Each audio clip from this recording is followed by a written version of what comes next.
Cable a Tierra con Julio Peñalosa Bretel. Buenas noches, bienvenidas y bienvenidos a Cable a Tierra. En este programa voy a conversar con Nathanael Hasty, sociólogo, investigador que acaba de publicar Dueños de Bolivia, la historia no oficial del saqueo. Tiene 545 páginas. Comenzó como un proyecto de tesis universitaria y se ha convertido en una investigación muy robusta, muy sólida acerca del capital en Bolivia. Quiénes han manejado nuestro dinero, quiénes han manejado nuestros recursos naturales, nuestras empresas, quiénes lo siguen haciendo. Y para efectuar esa mirada vamos a adentrarnos en los procesos políticos que ha venido viviendo Bolivia, sobre todo a partir de la revolución de 1952 hasta hoy día, en que prácticamente nos encontramos a las puertas de un cambio de ciclo con la finalización de lo que hizo el MAS y PSP con esto que se llamó proceso de cambio. Bienvenidas y bienvenidos. Conversamos esta noche con Nathanael Hasty.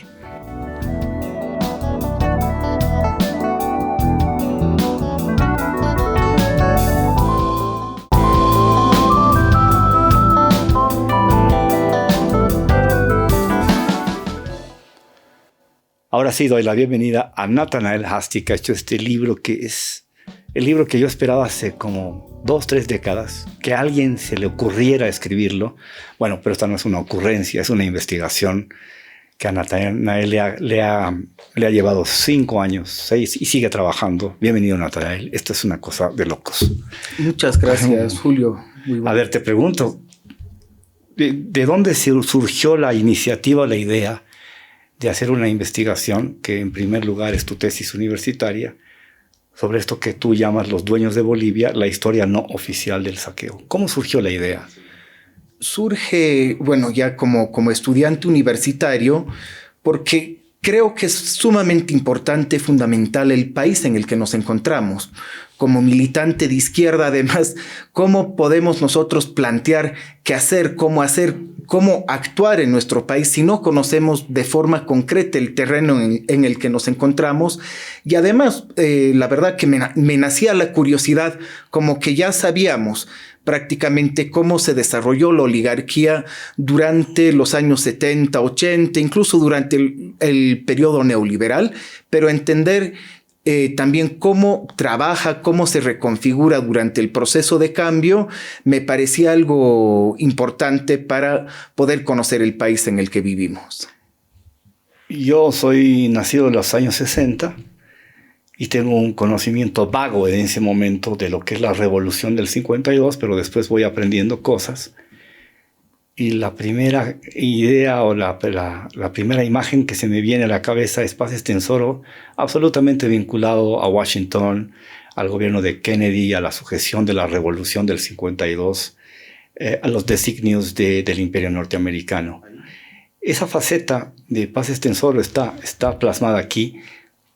¿Cómo explicas o cómo defines esa vinculación de un proceso presuntamente revolucionario, con transformaciones estructurales tan importantes, pero que finalmente termina atándose las manos al gobierno norteamericano, que lo empieza a condicionar a Paz Estenssoro para que la economía funcione a partir de sus designios y de sus intereses, y empieza a perseguir dirigentes sindicales, fundamentalmente mineros, de la Federación de Mineros, que tenían filiación de izquierda en partidos como el Partido Comunista o el trotskismo? Bueno, yo creo que hay que diferenciar procesos históricos de gobiernos quienes asumen la dirección, ¿no?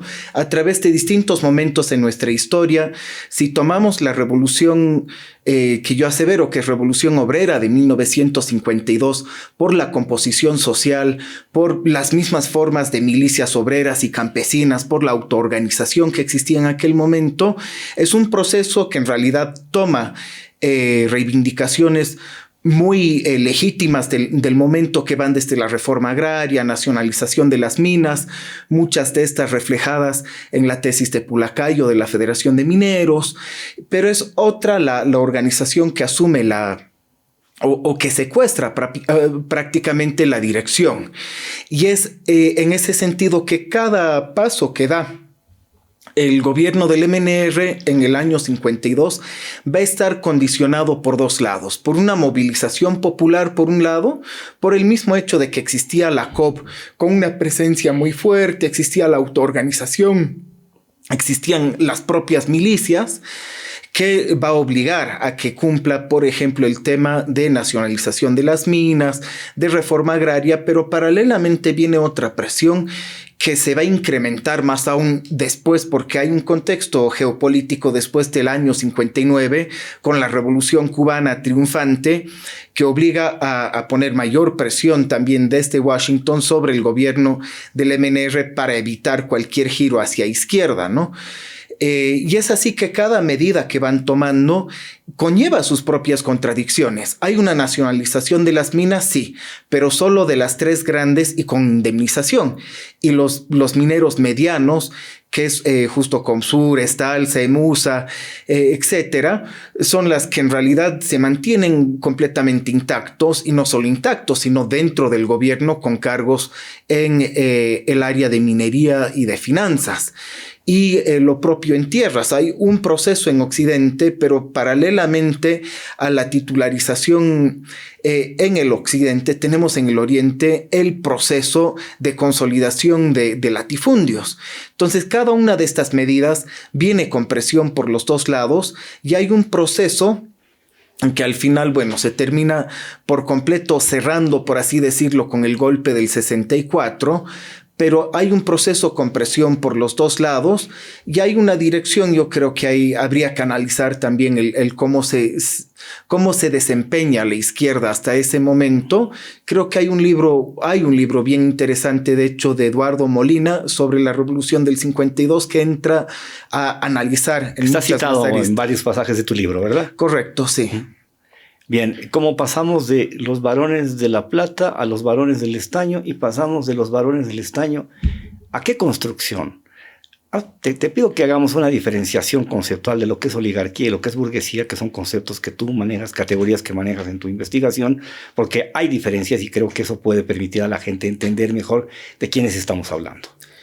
Cuando hablamos de burguesía, hablamos fundamentalmente de una clase social que detenta capital, es decir, es esta contradicción capital-trabajo. Entonces, la clase social poseedora del capital, y cuando se desarrolla hacia lo que consideramos oligarquía financiera como tal, estamos hablando no solo de capital en un sector económico, sino la fusión de capitales. Esto es, por ejemplo, cuando ya tenemos una fusión, por ejemplo, del capital minero con el capital bancario, o el capital agroindustrial con el capital bancario. En Santa Cruz esto se produce, por ejemplo, con la creación del Banco de Santa Cruz de la Sierra, impulsado por la CAINCO, finalizando los años 60, en el que el capital agroindustrial ya se fusiona propiamente con el capital bancario. Es decir, ya no es el capitalista que va, o el empresario que va y pide un crédito al banco y tiene una relación entre sí, sino que los dos van fusionados, y ya el capital como tal se convierte en capital financiero, ya no capital solo productivo o bancario. Y esto además se suma a una característica en Bolivia, al igual que América Latina y los países como el nuestro, con condiciones semicoloniales, que es la dependencia, que al final tenemos una oligarquía financiera, pero a diferencia de los países capitalistas industriales avanzados, nuestra oligarquía financiera está marcada por una dependencia de principio al final, a fin, ¿no? Entonces ahí hablamos de una dependencia tanto en lo económico, grandes grupos económicos con dependencia con grupos como Citibank, etcétera, como también en lo ideológico. Hay una aspiración colonial en todo sentido, que aspiran a vivir en Nueva York, a vivir en París, a vivir en Europa, en Estados Unidos, pero no estar acá. Y ahí pues mandan a los hijos, es decir, toda la aspiración hasta cultural se expresa allá, ¿no? No hay una contradicción ahí, en el sentido de que estos neoliberales, los libertarios más extremos como los de Argentina, que quieren la abolición del Estado. En Bolivia tenemos la referencia del modelo cruceño, pero que necesita del chanchullo que te permite el capitalismo de Estado. A la hora de la hora, cuando están en problemas, ¿a quién acuden? Al Estado. ¿Cómo es esa relación de la iniciativa privada con el Estado en Bolivia a partir de tu investigación? Claro, quieren eliminar el Estado, pero lo necesitan. Hasta por ahí. Lo necesitan. ¿En qué partes Cuando del lo Estado? necesitan, vale, sirve. Exacto. ¿Qué partes del Estado les sirven? Ejército, o sea, las Fuerzas Armadas en su conjunto, la policía. Porque cuando se arma un sindicato contra su voluntad, como se muestra en la masacre de Catavi el año ya 46, al final necesitan del ejército para masacrar. Y no es el único momento. 2019, Luis Fernando Camacho lo plantea. Mi papá pagó al alto mando militar para que hiciera pues lo que han hecho, que fue un golpe de Estado. Entonces necesitan esa parte del Estado.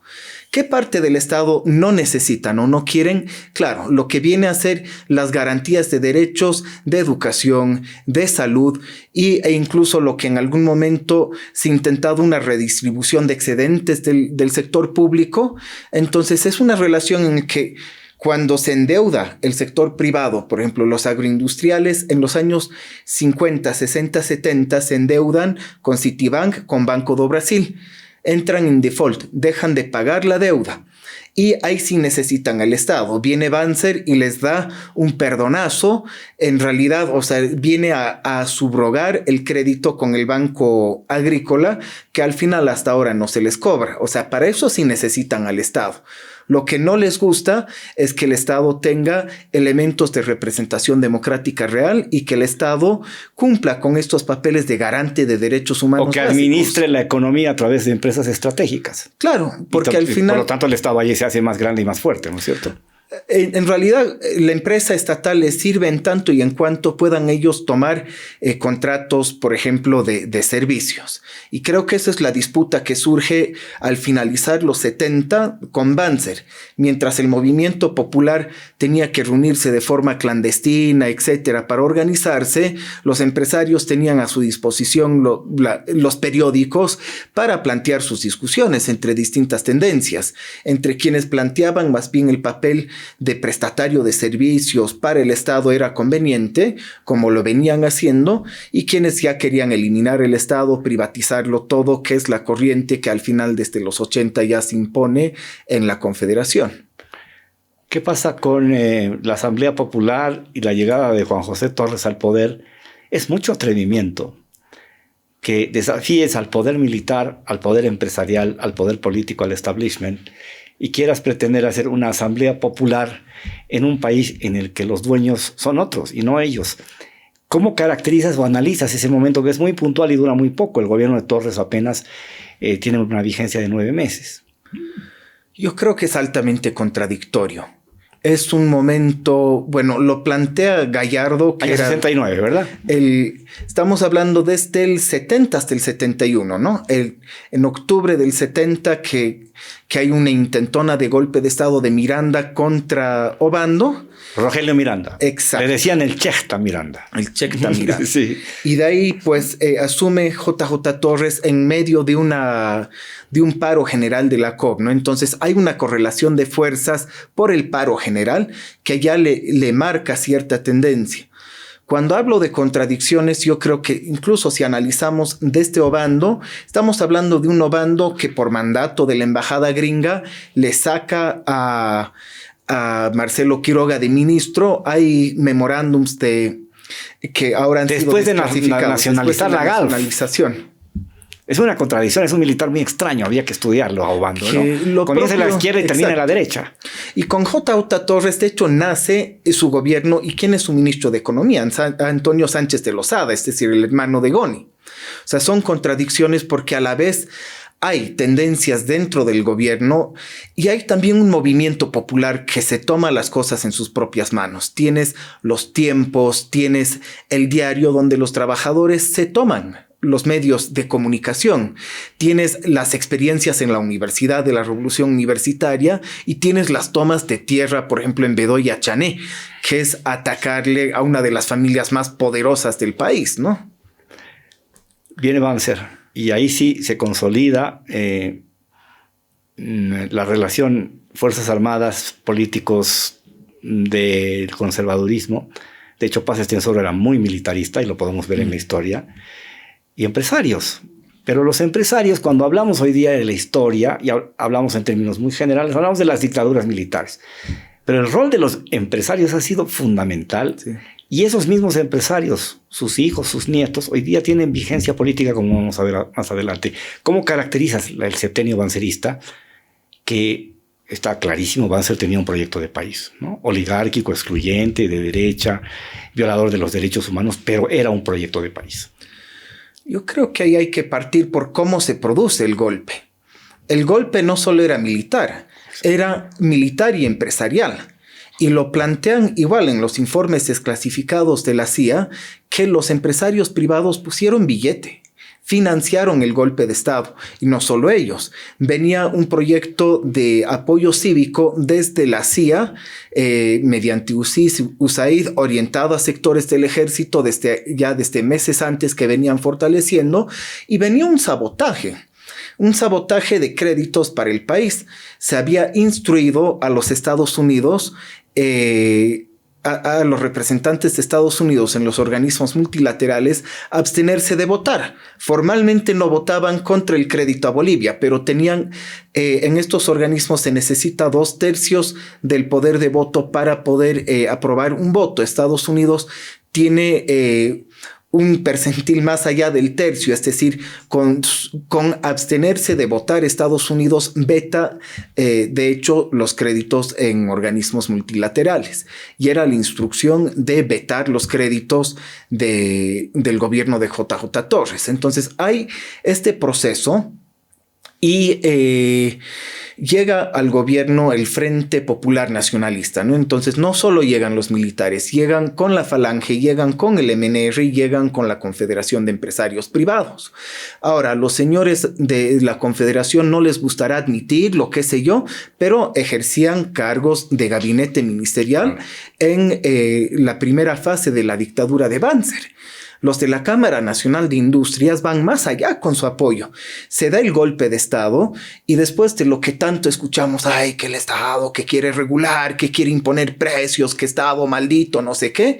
Y ahora la Confederación Nacional de Industrias impone congelamiento de precios a todos sus afiliados para estabilizar la economía bajo el gobierno de Banzer. O sea, ni que libre mercado, ni que nada. Iban a imponer, impusieron un congelamiento de precios para estabilizar la economía.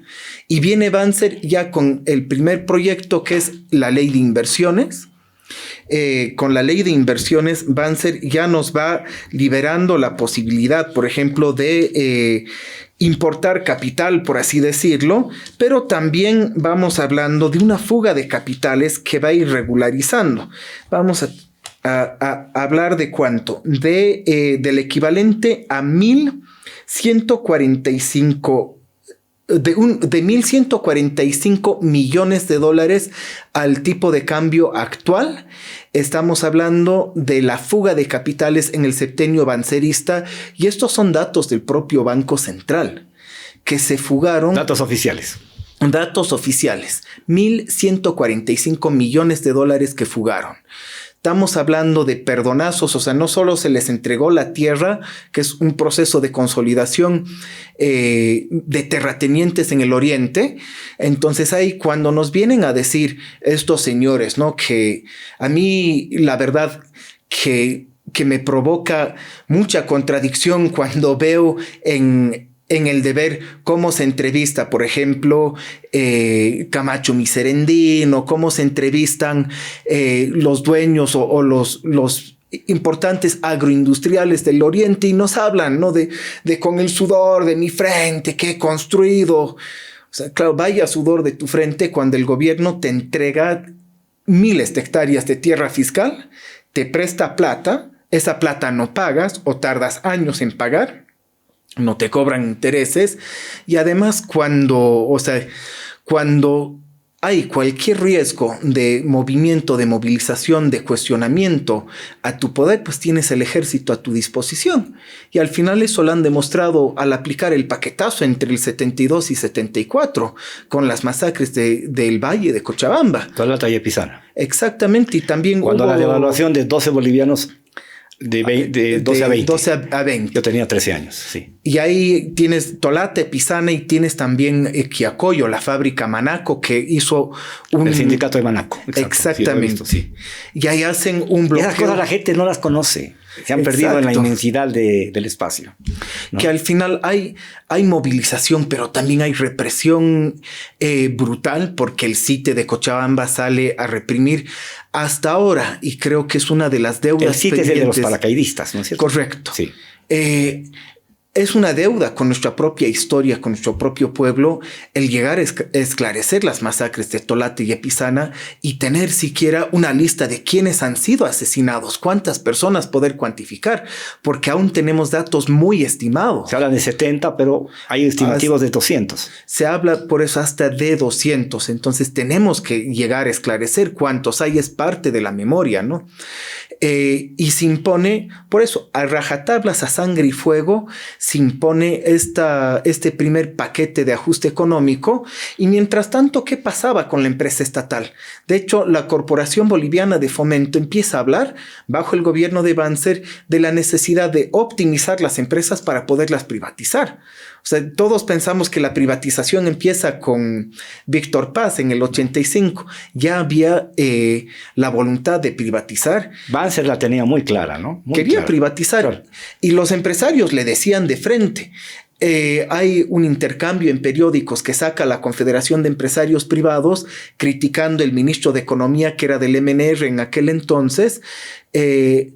Les responde medio alevoso el ministro. Al día siguiente ya está presentando su carta de renuncia y ya hay un nuevo ministro. Es decir, los empresarios sabían que tenían el poder de mando en el gobierno de Banzer. Tenemos el final de la dictadura de Banzer.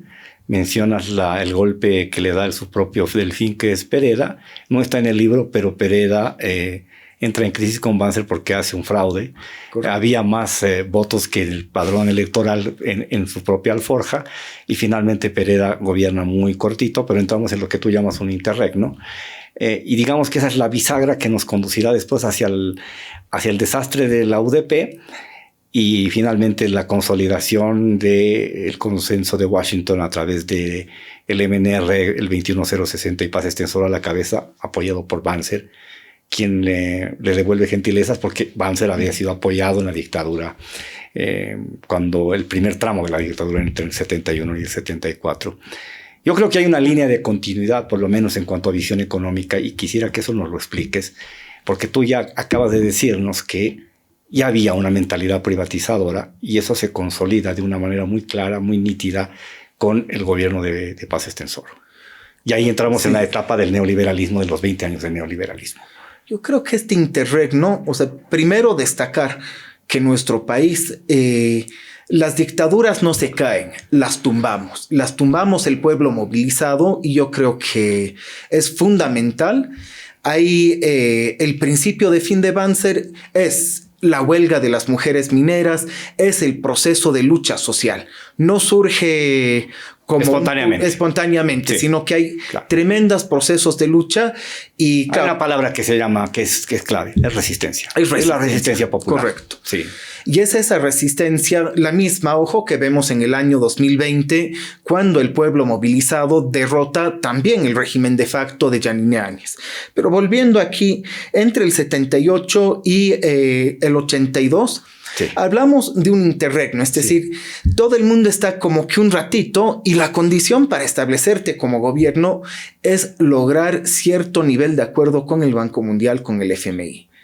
Los ajustes que imponen, o sea, que terminan de concretarse con el 21060, ya las habían firmado antes, entre ellos los gobiernos de Lidia Aguirre Tejada, el gobierno igual de Guevara Arce, ya lo habían firmado.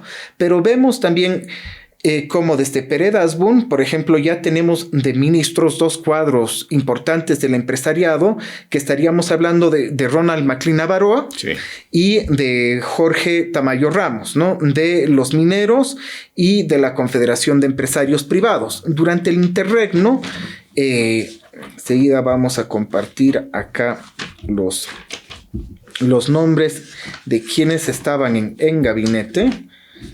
Un segundito. Estamos hablando de gabinetes que van rotando prácticamente entre sí. Y son los mismos actores. Entre ellos tenemos a Óscar Bonifaz. Ahorita Minero Mediano. Minero Mediano, que estaba en varios de los gobiernos. Amigo personal de Gonzalo Sánchez de Lozada, sí. Claro, amigo personal y además abogado de Soboce posteriormente. Estamos hablando de García Mesa en realidad lo que va a armar ahí es la CONAL, que es la Comisión Nacional de Asesoramiento y Legislación. Y ahí entra, por ejemplo, Fernando Bedoya Vallivian, que fue el emisario de García Mesa para reunirse con Videla en Argentina y garantizar el apoyo económico, militar y político de la dictadura argentina al golpe de Estado. Ojo que estamos hablando del presidente del Banco Nacional de Bolivia hasta que falleció. Hablamos también entre estos Jorge Tamayo Ramos vuelve, Carlos Galvo Galindo, Raúl España. Hablamos de, aquí ya hace su primera presencia en gabinete Alfonso Rebollo Tenier, que luego sería el capitalizador de capitalización de Goni, el con Guido Vildoso. Si retrocedemos un poquito más para ver los gobiernos de Walter Guevara Arce, aparte de Óscar Bonifaz, que estuvo tanto en Guillier y en el gobierno de Guevara Arce, también está Carlos Miranda Pacheco, Guido Edwin Hinojosa, que es el dueño actualmente del Banco Fortaleza, fue el dueño del Banco La Paz. Fue el dueño del Banco La Paz, correcto. Sí. Hablamos también de Julio Garrett Ayllón, que era de la Cámara Nacional de Mineros, que estuvo también de ministro con Lidia Guillier. Es decir, ya hay un proceso en realidad. Aquí en este interregno ya van haciendo las primeras experiencias en lo que llegaría a ser la democracia pactada. Es decir, saben que tienen que equilibrar acá entre cuadros relacionados directamente al Banco Mundial, al Fondo Monetario, a los mineros, a los bancos.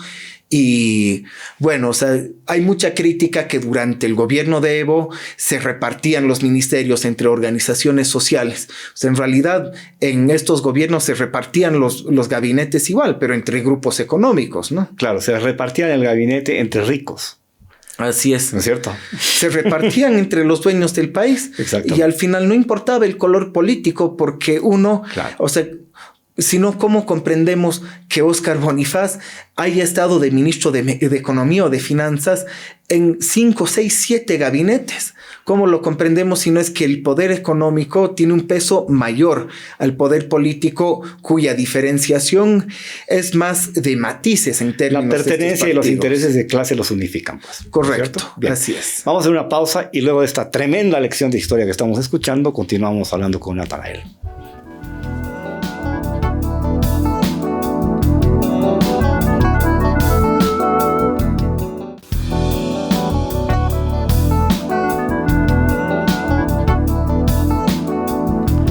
Continúo conversando con Natanael Asti sobre Los Dueños de Bolivia, la historia no oficial del saqueo. Es un libro que tiene más de 500 páginas y hay que leérselo con cuidado, hay que subrayarlo, porque esta es una manera de comprender realmente en qué país habíamos estado viviendo y gran parte de nosotros y nosotras no lo sabemos. Ahora sí lo podemos empezar a saber de una manera sistemática. Pasamos, Natanael, a la llegada del neoliberalismo que se entroniza en el país por 20 años. El expresidente Correa de Ecuador le llama la noche neoliberal. Es una frase más poética y metafórica y medio hasta demagógica, pero que tiene un sentido porque dos grandes líderes, uno que viene del militarismo de la Escuela de las Américas, que es Banzer, y el supuesto reconocido líder de la Revolución del 52, Paz Estenssoro, firman el Pacto por la Democracia. No hay repartija en ese momento de poder. Después viene la democracia pactada y los encuentros entre partidos y que se van repartiendo los ministerios como hacían en dictadura con los empresarios. ¿Cómo caracterizas todo este tiempo del 85 al 2005? Bueno, yo quiero empezar compartiendo acá una frase que me parece fundamental para entender cómo termina esta transición. ¿Cómo termina esta transición? Porque si no comprendemos cómo termina y por qué se produce esta transición a la democracia y luego al modelo neoliberal, me parece que falta un poco de contexto, ¿no? Este es un texto publicado por Malloy. James Malloy. Exactamente, en el año 86, y entrevista a un representante de la Confederación de Empresarios Privados, que dice: la Confederación se reunió con un grupo de empresarios muy importantes, quienes vieron que habían graves problemas con García Meza. Problemas por hacer las cosas de una manera que no era conveniente para los integrantes del sector privado. Problemas de derechos humanos, problemas económicos. Y veíamos que poco a poco estos problemas situaban a los militares en una ubicación complicada. Verás que siempre hemos considerado a los militares como un medio importante para salvarnos de la extrema izquierda en este país. Y mientras menos prestigio tenían, menos podíamos contar con ellos. Y sabíamos que esto significaba que mientras más tiempo se quedaban los militares, era mayor la posibilidad de que la extrema izquierda se apropiara del país en un golpe. Y si eso ocurría, pensábamos que iba a ser muy difícil removerlos. Ellos tomarían medidas como las de Nicaragua, y sería difícil para nosotros sacarlos del gobierno. No podíamos dejar que decaiga el prestigio de los militares. Entonces empezamos una campaña para que se abra un proceso democrático verdadero. Malloy escribió la famosa Revolución Inconclusa, ¿no? Este viene de un texto de Malloy que se llama Business and the Voice, que escribe junto a Conaghan y a Abu Ghattas, que de hecho hace una entrevista a los principales empresarios en Bolivia, Perú y Ecuador, ¿no? Sobre los procesos de imposición del modelo neoliberal. Otro que nos escribe casi en el mismo tenor es HSF Mansilla, ¿no? En su historia sobre los empresarios bolivianos. O sea, él llega incluso a aseverar que fue prácticamente un error, un lapsus, cuando Pérez Monasterios de la Confederación de Empresarios Privados va y le hace vivar prácticamente a García Meza y la revolución de 1980 y dice: no, es que hay que entender el contexto. Luego seguramente reflexionó, le justifica. Pero más allá de eso, él también reconoce que jamás hubo una intencionalidad democrática, mucho menos de defender los derechos y las libertades democráticos sindicales en los empresarios.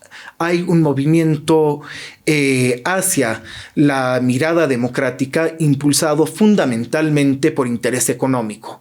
Y lo sentencian en su primer comunicado público con la UDP, que plantean: sin libertad democrática no hay libertad, sin libertad económica no hay libertad política. Es decir, eso no es una aseveración, es una amenaza.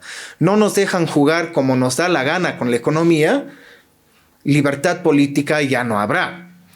Y en realidad tienes todo el proceso de la UDP en el que de hecho se aprovechan también. Hay notorios casos y aquí empieza a surgir una apropiación o empieza a hacerse visible, en todo caso, otro proceso de acumulación a raíz de despojo de bienes públicos.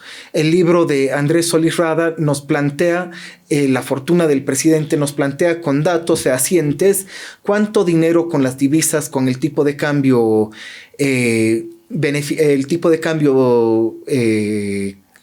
se llama diferenciado, se beneficia a Gonzalo Sánchez de Lozada.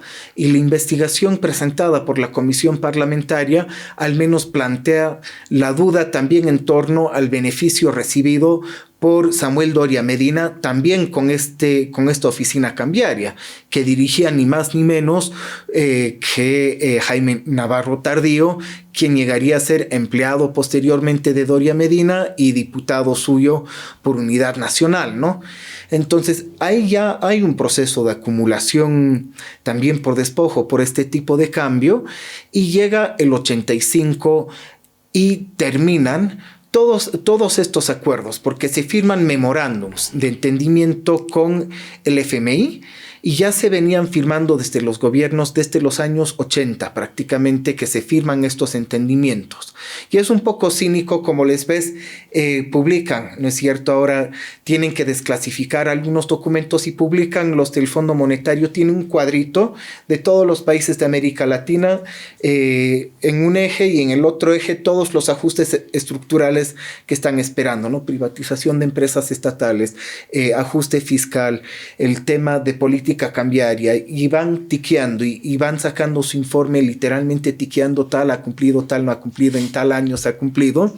Y ahí pues ya estábamos casi con varios elementos, ¿no? de esta matriz tiqueadas cuando asume el gobierno de Paz Estenssoro. Y él asume también una crisis porque la UDP tenía una disyuntiva en la que la COP, y rescato igual mucho a los trabajadores del Banco Central de Bolivia, se negaban a pagar la deuda externa. Y es más, nos metieron en líos como país porque el país literal no hacía el desembolso, porque el sindicato de trabajadores del Banco Central no procesaba el pago del servicio de deuda externa, porque al final el país no tenía plata y seguíamos pagando deuda externa.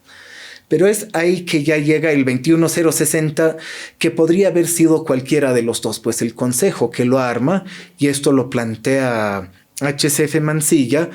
Quienes lo hacen era el grupo asesor de la CPB, en la que estaba Yanes de la Riva, Fernando Romero Moreno, entre otros, que tenían el mismo plan económico para el ADN y para el MNR, así que la decisión... Claro, Jeffrey Sachs trabaja para los dos, ¿no? Correcto. Sí, sí.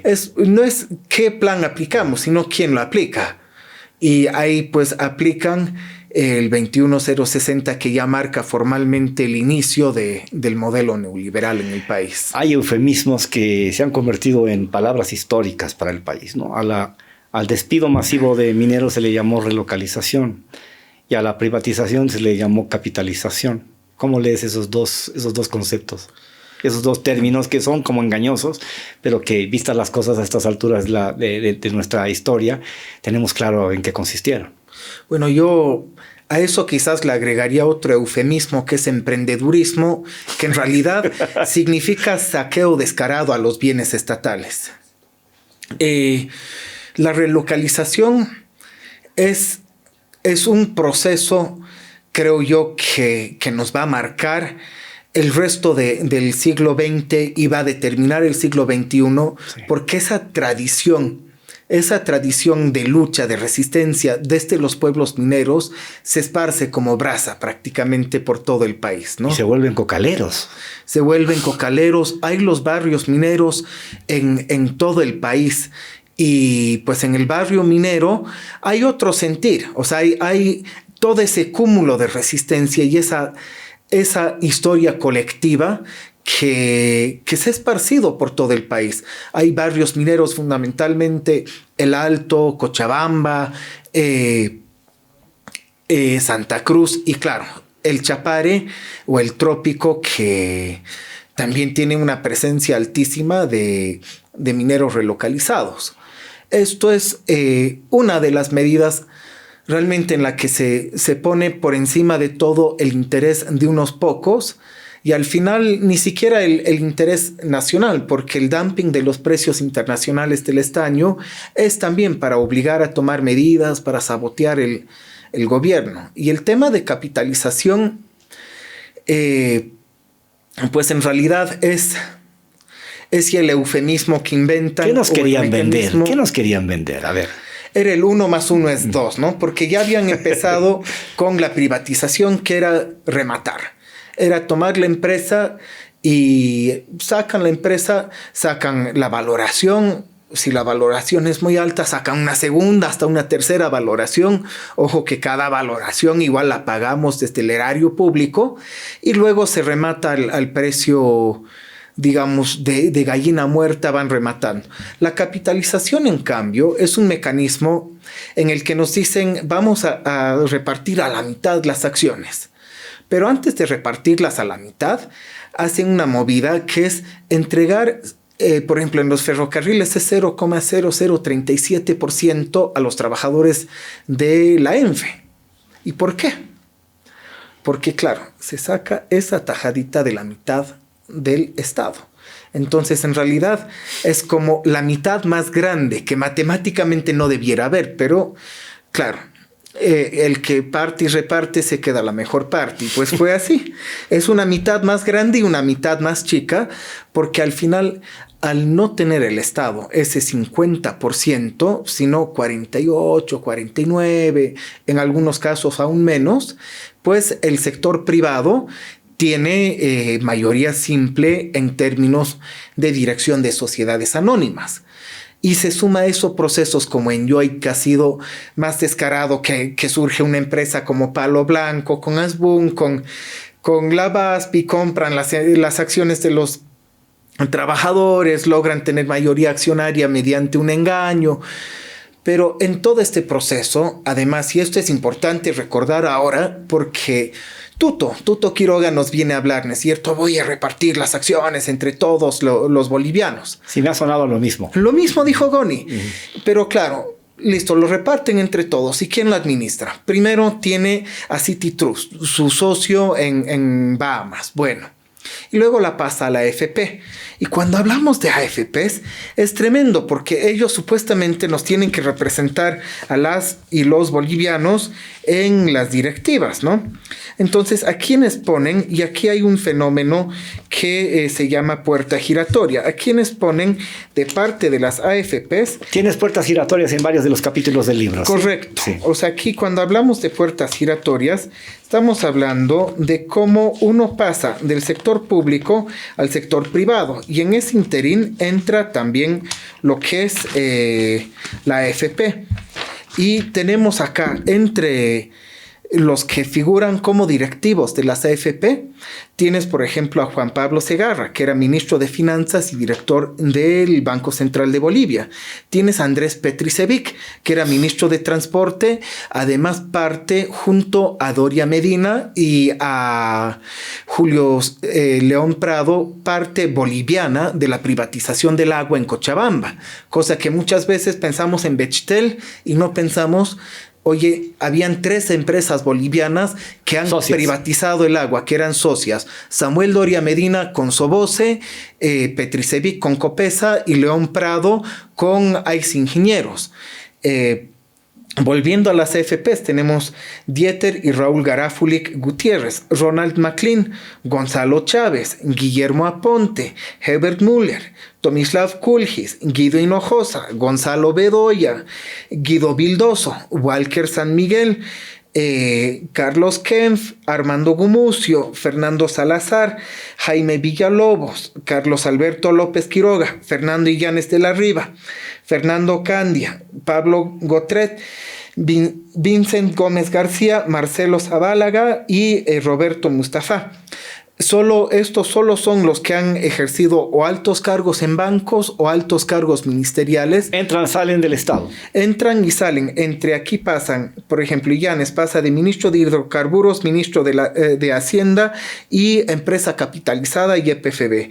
Tienes Marcelo Zabálaga, que fue de la Superintendencia de Bancos y Entidades Financieras con Evo y fue presidente del Banco Central, que era gerente de la AFP Futuro y también de la capitalizada ENDE.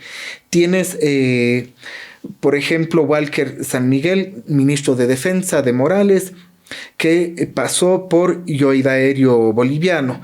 Es decir, todos estos pasan entre bancos, ministerios, AFPs, y ojo que en las AFPs nos representan a todos los y las bolivianos. Entonces son puertas giratorias que permiten una fluidez, porque al final es como decías, este apoyo que existía de cierta forma, esta relación entre Banzer y Paz Estenssoro, también se va a producir cuando hablamos de privatización. El argumento que saca Samuel Doria Medina para decir, no, yo cómo podría haber beneficiado el caso Focas a Goni si era mi contrincante político, cae a saco roto cuando uno ve que de hecho fue Goni el que le entregó una de las dos empresas cementeras que privatizó, y hubo una especie de intercambio en el que cuando el MNR estuvo en el poder le entregaba las privatizaciones a empresarios del MIR y del ADN y viceversa.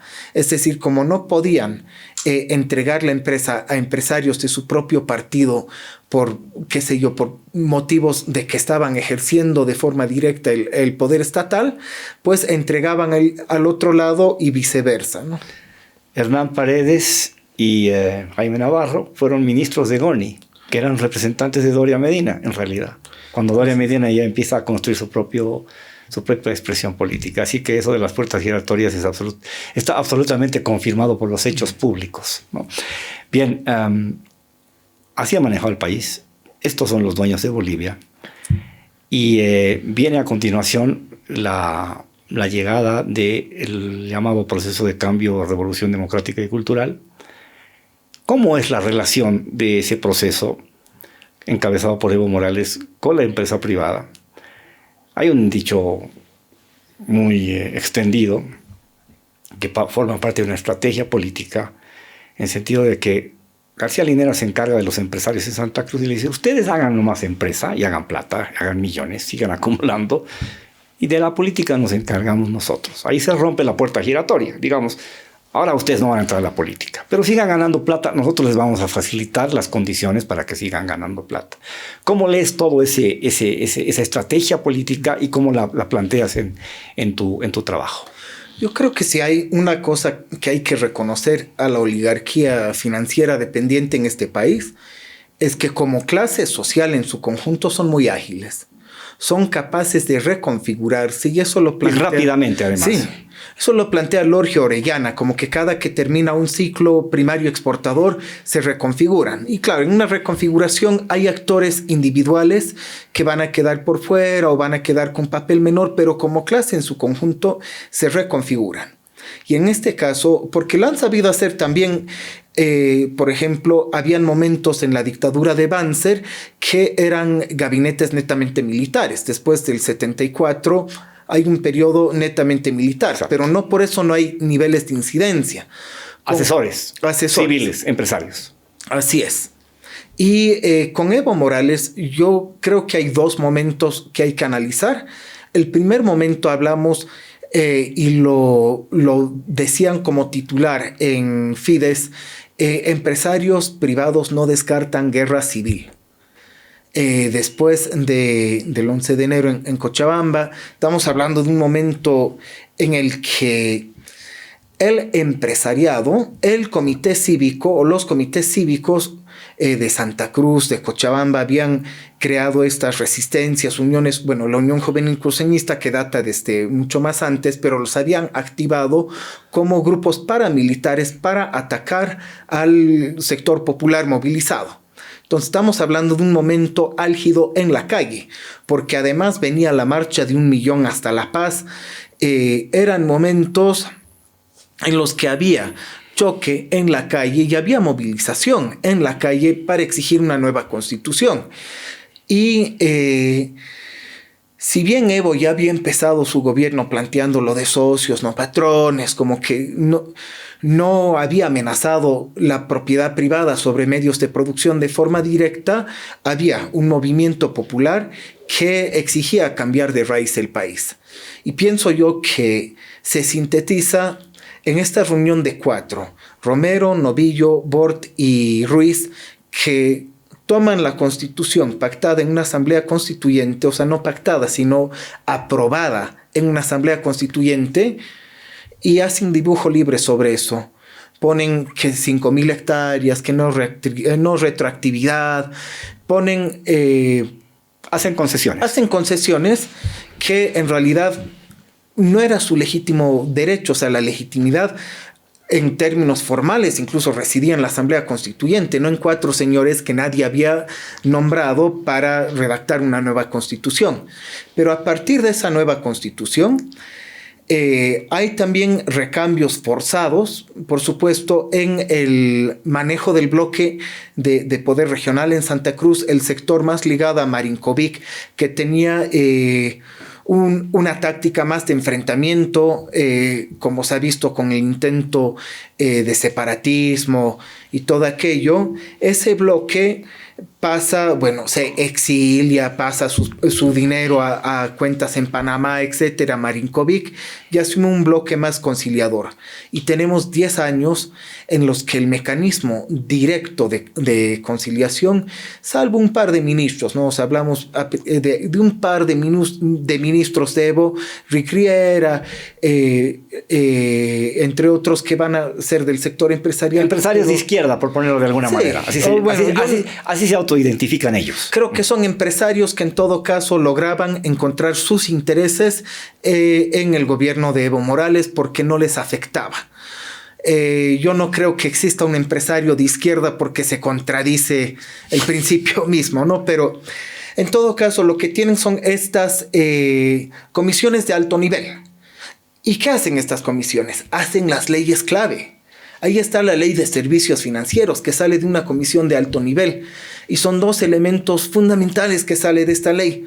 1, el tema de cómo se va a poder ajustar lo que es el encaje legal de los bancos. Y 2, la definición de grupo financiero. Esa ley es la que posibilitó la estafa del Banco Fácil. Con esa ley eximen de responsabilidad a las empresas que no son del sector financiero, aunque tengan los mismísimos dueños como composición accionaria.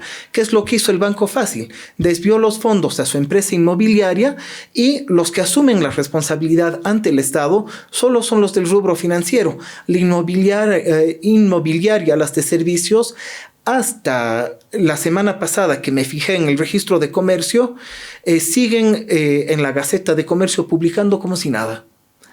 Es decir, han logrado, y eso creo que es uno de los ejemplos más claros de cómo han logrado incidir sin tener, o sea, no les hacía falta siquiera un diputado, porque al final se aprobaba, o sea, se conciliaba la ley en el órgano judicial, el órgano ejecutivo, y se llevaba al órgano legislativo y ahí salía. Bien, última pregunta y tiene que ver con la caracterización ideológica de este proceso de 20 años que prácticamente ha concluido. Se habla de lo nacional popular, donde estás sentado tú, José Llorente, decía, lo nacional popular no es ni de izquierda ni de derecha, pero está íntimamente ligado a expresiones y aspiraciones populares. Y Santos Ramírez, también ahí en esa misma silla, dijo, el proceso de cambio se ha acostado en la cama del neoliberalismo. ¿Qué tiene de izquierda o de socialista en términos conceptuales, tradicionales, clásicos, el proceso encabezado por el MAS y PSP? Yo creo que no es un gobierno socialista en el real sentido de la palabra. Eso del movimiento al socialismo es un movimiento que va hacia, pero no es el socialismo mismo. Tú que tienes un conocimiento y una experiencia de militancia y de adscripción ideológica muy claras, ¿cómo analizas finalmente esos aspectos con los que también se juegan a, ¿no?, escenarios engañosos para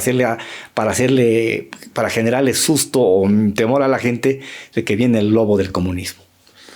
Bueno, yo creo, para empezar, cuando hablamos de proceso, yo creo que hay un proceso que no nace con el MAS y PSP, no nace con Evo Morales. Yo caracterizaría desde la Guerra del Agua.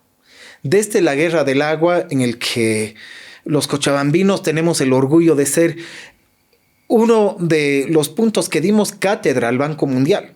De hecho, sacaron hasta artículos analizando cuándo falla la privatización. Se llama una de las notas que saca el Banco Mundial, analizando qué pasó cuando el pueblo cochabambino derrotamos en la Guerra del Agua al intento privatizador.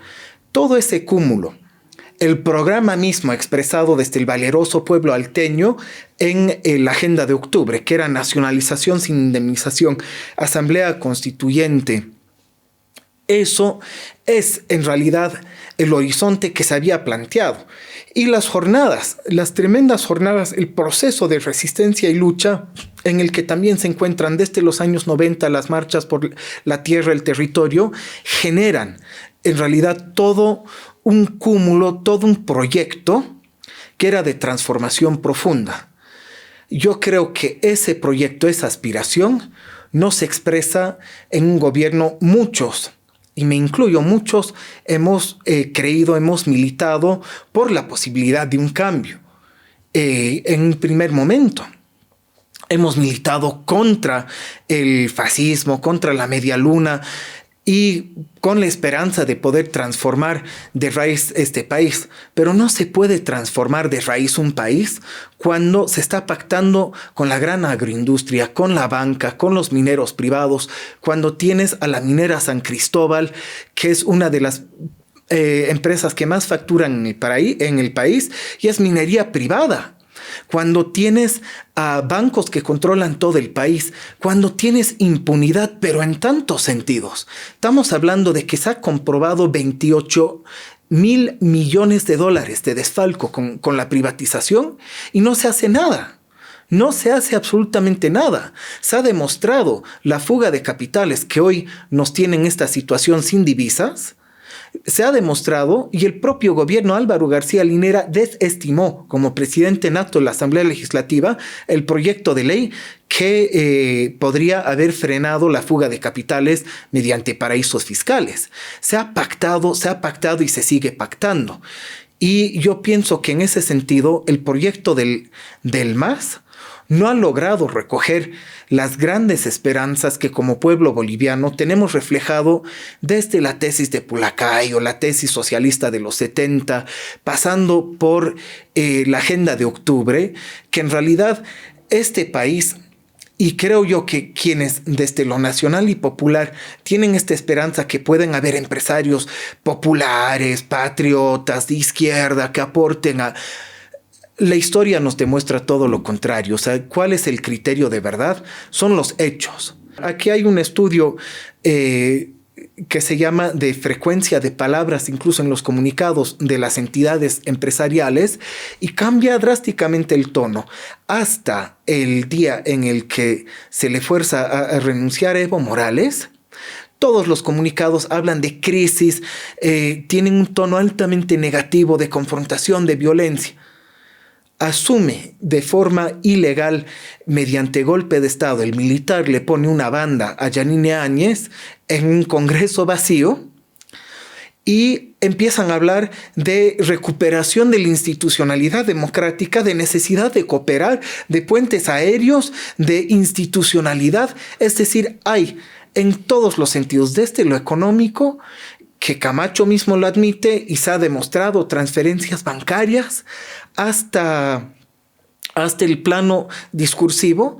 Y ahí yo creo que cuando el gobierno de Arce vuelve con el pacto de 10 puntos, cuando el gobierno de Arce garantiza, por ejemplo, a los grandes impulsores económicos, Marinkovic, Óscar Ortiz, etcétera, que han ejercido un papel nefasto durante el régimen de Áñez, les han garantizado impunidad, les han dado el pacto de los 10 puntos, ha demostrado Arce que se llevan las divisas y no devuelven al país el sector privado, y les ha seguido dando, les ha seguido entregando subvenciones al sector privado, les ha seguido jugando a liberar temporalmente exportaciones, es decir, se les sigue cediendo.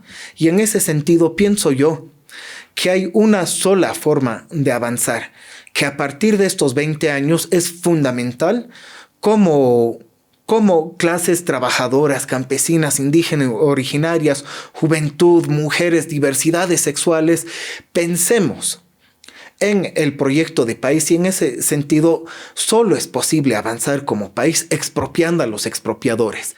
Y en ese sentido, yo creo que el mayor aprendizaje de estos 20 años es la necesidad urgente de autoorganizarnos con independencia de clase, porque si aspiramos a una sociedad distinta, que para mí el horizonte es el socialismo desde abajo, la única forma de llegar ahí es con independencia de clase, sin pactar ni con banqueros ni con agroindustriales, avanzando con independencia de clase. Bien, Natanael, muchísimas gracias por tu tiempo. Hemos tenido un programa, una revisión de la historia de Bolivia contemporánea, extraordinaria, con mucha información. Nuevamente gracias. Estamos con un próximo programa mañana. Buenas noches.